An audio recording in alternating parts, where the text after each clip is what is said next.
Alors, le méthotrexate est indiqué quand le psoriasis devient trop étendu pour appliquer des soins locaux, c'est-à-dire quand le patient, par exemple, met plus de 10 minutes à appliquer des crèmes ou si les lésions sont très éparses. À ce moment-là, ou si des patients ont eu un échec des traitements locaux, on peut administrer un traitement général et le méthotrexate fait partie des traitements les plus fréquemment prescrits dans ces conditions.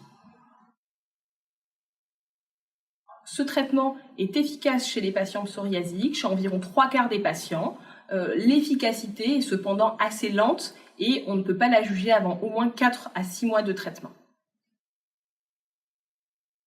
Effectivement, il est nécessaire de faire des surveillances et même un bilan avant la mise en route du traitement à la recherche de problèmes hépatiques qui pourraient être un facteur limitant à l'utilisation du traitement.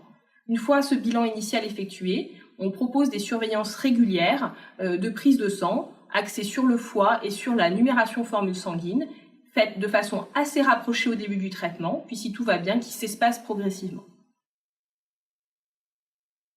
Alors, c'est un traitement qui s'administre une seule fois par semaine, en général en comprimé, parfois par des injections sous-cutanées.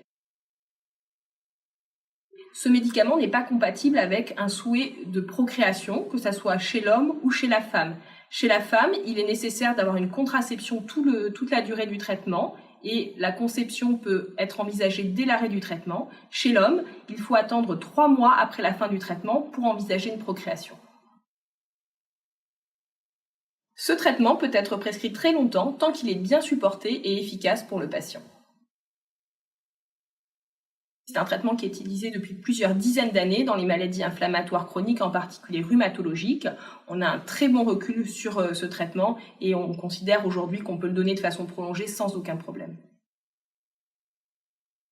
Aux doses où on l'utilise, on ne peut pas dire qu'il s'agit d'une chimiothérapie. Lorsqu'il est utilisé en chimiothérapie, c'est à des doses 1000 fois plus élevées.